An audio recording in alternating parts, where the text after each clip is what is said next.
Brought to you by Agilus Diagnostics.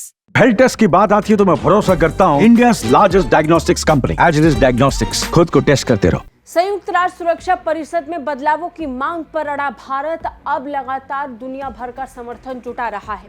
Bharat ने ये जिम्मेदारी अपने कंधों पर ले ली है। भारत ने ये तय कर लिया है कि संयुक्त राष्ट्र सुरक्षा परिषद में सदस्यों के आधार पर बदलाव होकर रहेगा। स्थायी और अस्थायी सदस्यों में लगातार बदलाव हो, इसकी पैरवी भारत लंबे वक्त से करता आया है।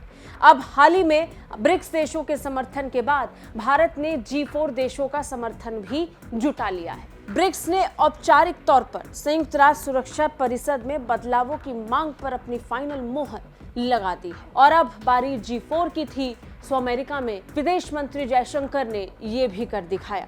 नमस्कार, वंदे भारत, भारत तक देख रहे हैं आप। आपके साथ मैं हूँ सांची त्यागी।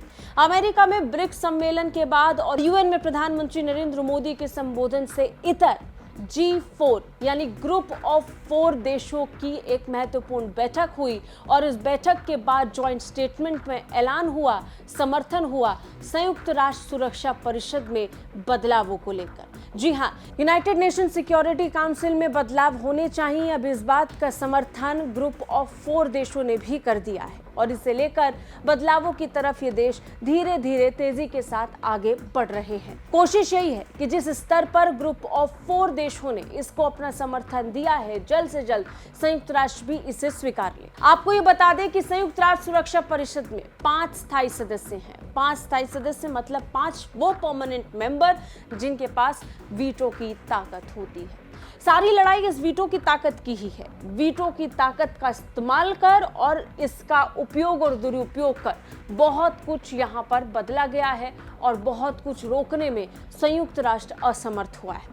आज की तारीख में दुनिया भर में कई ऐसे युद्ध हो रहे हैं जिन्हें रोक पाने में खुद संयुक्त राष्ट्र असमर्थ है। संयुक्त राष्ट्र का गठन ये सोचकर किया गया था कि दोबारा वर्ल्ड वॉर 1 या वर्ल्ड वॉर 2 जैसी स्थिति उत्पन्न ना हो, विश्व युद्ध की स्थिति ना उत्पन्न हो। इसे ध्यान में रखते हुए दुनिया ने मिलकर संयुक्त राष्ट्र बनाया, लेकिन बावजूद इसके आज भी दुनिया भर में कई जगह आंशिक या पूर्ण रूप से युद्ध की स्थिति बनी हुई है।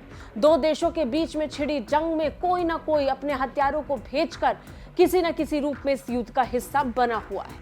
यही कारण है कि संयुक्त राष्ट्र के होने और उसके अस्तित्व पर ही कई बार सवाल उठे हैं। भारत इसका लंबे वक्त से पक्षधर रहा है कि संयुक्त राष्ट्र में बदलाव होने चाहिए। यही कारण है कि अब पूरी दुनिया खुलकर भारत के समर्थन में आ गई है और कह रही है कि परमानेंट सीट के लिए भारत एक मजबूत दावेदार भी है और भारत के पास ये ताकत होनी भी चाहिए। आपको क्या लगता है? कमेंट करके हमें जरूर बताइए। जय हिंद।